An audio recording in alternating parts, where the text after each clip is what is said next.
أيها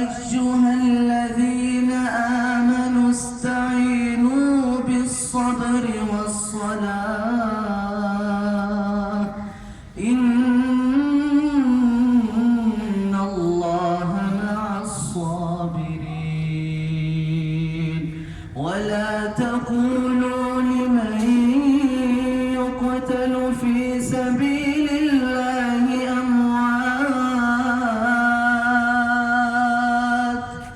بل أحياء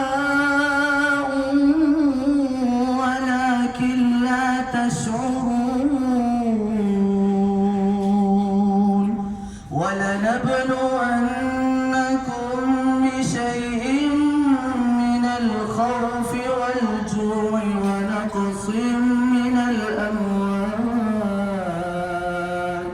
ونقص من الأموال والأنفس والثمرات وبشر الصابرين الذين إذا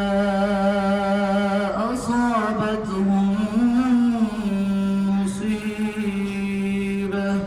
قالوا